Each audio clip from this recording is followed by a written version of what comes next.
안녕하세요. 안전한 투자로 편안한 노후 준비 중경투 TV입니다.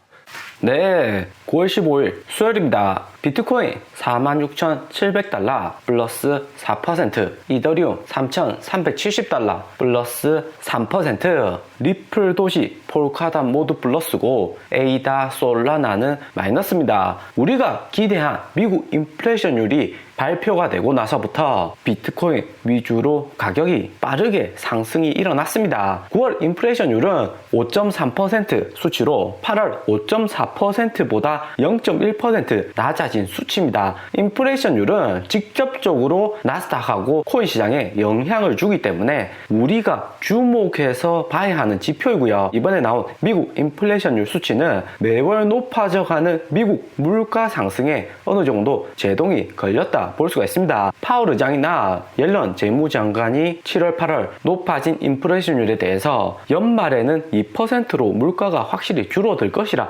이야기했는 것과 어느 정도 부합되는 결과이고요. 하지만 이번에 정말 미국 경제가 좋아서 물가가 이렇게 하락하고 코인 가격이 급등한 것일까요? 9월 14일에 나온 8월 미국 인플레이션율 각 항목 수치를 자세히 보면 에너지 분야는 여전히 많이 올랐습니다. 2.0%로 7월 1.6%보다 더 올랐죠. 가솔린, 경유, 항공유 2.7%, 2.8%, 작년과 대비해서는 41.9%, 42.7% 상당히 높은 수치고 미국 인플레이션율에서도 크게 작용을 하고요. 무엇보다 미군 아프가니스탄 철수로 인해서 국제 유가가 불안하게 움직이고 5월 러시아 해킹 단체 미국 동부 송유관 해킹으로 인해서 에너지 가격의 변동성이 커졌습니다. 그리고 작년 이맘때쯤 미국 코로나가 피크로 치달았기 때문에 당시에 에너지 사용량이 상당히 줄어들었죠. 그리고 겨울도 아니기 때문에 난방으로 연료를 많이 쓰는 것도 아니고요. 중고차로 인한 물가 상승률은 오히려 줄어들었고 공산품도 하락 추세입니다. 무엇보다 푸드, 식품을 보면 집 떠나서 먹는 거는 0.4%, 외식을 거의 안 한다는 거죠. 코로나 델타 변이로 인해서 마트에 사다가 집에서 조리를 주로 해 먹는다는 건데 그렇다고 가정 내 식품 소비량 증가세도 7월 0.7%에 비해서 0.4%로 오히려 4월, 5월하고 비슷한 수치 나오면서 소비 자체가 많이 줄어든 것을 알 수가 있습니다. 이것은 9월에 미국 추가 실업수당도 종료가 되었고 하반기부터 급등한 미국 부동산 가격 때문에 주거비용 또한 0.2%로 전년 대비 2.8% 증가했네요. 소득은 크게 늘어난 것은 없고 임대료는 계속 올라가고 에너지 가격도 상승을 하니까 식품 소비량부터 줄이는 모습입니다. 미국 경제가 많이 안 좋다는 거죠. 또 보면 교통 또한 줄어들었는데 델타 변이로 인해서 다른 곳으로 이동한 것이 줄어든 것이고 8월, 9월은 미국 휴가 시즌인데도 이렇게 교통 수치가 줄어든 것은 여행을 상당수 안 간다는 겁니다. 미국 경제 자체가 델타 변이로 인해서 많이 움츠러들었죠. 그리고 중국 PPI 생산자 물가지수 9.5% 9월에 높게 상승하니까 식품, 가공품들 가격도 상승하고 지갑 얇아진 미국 서민층들 돈을 거의 안 쓴다는 것이죠. 이렇게 되면 9월 16일 미국 소매 판매 지수는 8월에 마이너스 1.1%였는데 오히려 추가적인 하락이 가능할 듯 합니다. 코로나 피크였던 작년 11월, 12월하고 비슷하게 움직인다는 것을 여기 그래프 보면 알 수가 있고요. 1월하고 4월이 크게 증가한 것은 미국 개인들한테 현금 지급하면서 일시적으로 급등을 한 것일 뿐입니다. 16일 목요일 역시 밤 9시 30분에 미국 리테일 지수가 발표되고 어느 정도 수치가 나오느냐에 따라서 코인 시장 또한 미국 나스닥하고 마찬가지로 충격을 받게 되고요. 9월 22일 미국 테이퍼링 발표 전에 이번 인플레이션율 발표에 이어서 2차전 나오는 겁니다. 중경투가 커뮤니티를 통해서 빠르게 공지를 드리고요. 비트코인 가격이 인플레이션율 지표 하락으로 인해서 4%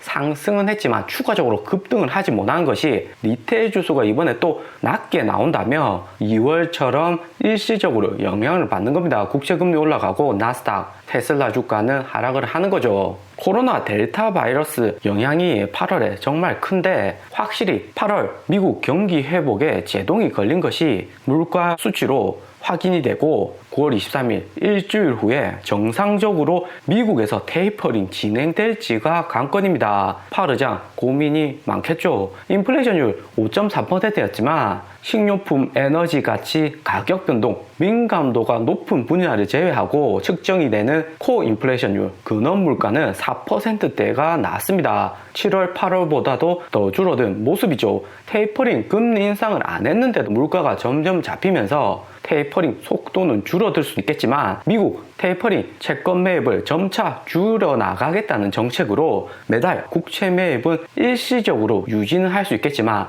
400억 달러 규모의 주택 저당 증권 매입은 우선적으로 줄여나갈 가능성이 높습니다. 미국 부동산 가격이 한국보다도 더 빠르게 상승하고 한국도 전월세 많이 늘었다고 하는데 미국은 월세 더 크게 증가했죠. 때문에 9월 23일 테이퍼링을 한다고 연준이 발표를 하더라도 파급력이 어느 정도 제한될 수가 있습니다. 하지만 코인 시장은 23일 테이퍼링 전에 파월 의장이 어떤 이야기를 할지 모르기 때문에 공포 심리가 매우 강하죠. 코인도 정작 인플레이션율 발표하는 14일에는 45,000달러, 46,000달러였지만 13일 코인 발표하는 하루 전날에는 43,000달러까지 하락이 나왔고요. 인플레이션율 5.3% 좋게는 나왔지만 아직 안심할 것이 아니고 고개를 2개 더 넘으면 이제는 코인 드디어 불장으로 진입을 하는 것입니다. 비트코인 43,000달러 정도 선에서 매수 시작하시면 좋을 듯하고 43,000달러 지지선이 상당히 강력하다는 것을 13일 우리는 알 수가 있었고요. 그리고 9월 말 이제 테이퍼링 끝나고 나면 이더리움 2.0으로 진입하기 위한 본격적인 업데이트인 이더리움 알테어 업데이트가 예정이 되어 있습니다. 8월에 이미 이더리움 테스트넷으로 이더리움 2.0 적용을 해봤었고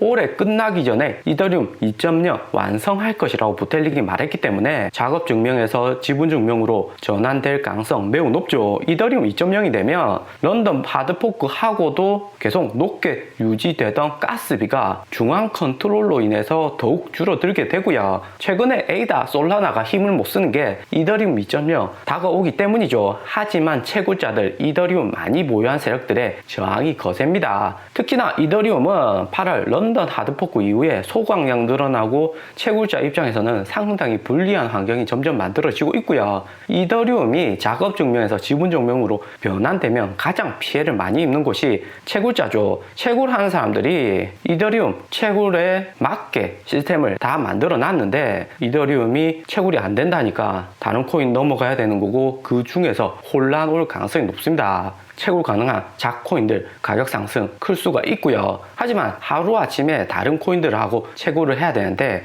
채굴자들이 세력이기 때문에 세력들의 저항도 만만치 않고 빠르게 진행되기는 쉽지 않을 듯 하고요. 그렇기 때문에 에이다 솔라나 보유하신 분도 이더리움이 알테어 업그레이드 한다고 해서 당장에 걱정하실 건 없고 이더리움 2.0이 연기가 되면 오히려 반사이익을 받을 수가 있습니다. 하지만 이더리움이 지분 증명으로 정상적으로 변경이 된다면 다수의 코인 채굴자들은 이더리움 클래식으로 넘어갈 가능성이 높고요. 이더리움이나 이클 모두 하나의 뿌리에서 나기 때문에 채굴 방식도 비슷하고 이더리움 채굴 프로그램으로 변경할 필요 없이 이클의 채굴이 가능하고요. 또 이더리움 클래식은 이런 시장을 빨리 예측하고 7월에 찰스 호킨스 에이다 창시자 이사진으로 영입을 했습니다. 본격적으로 이더리움 클래식을 키워보겠다는 거죠. 거기에 상반되게 도지코인은 부텔릭을 기술 고문으로 선임을 했고요. 에이다 찰스 호킨스 이미 알론조 하드포크 끝냈고 본격적으로 이더리움 클래식 개발에 협력이 가능하고요.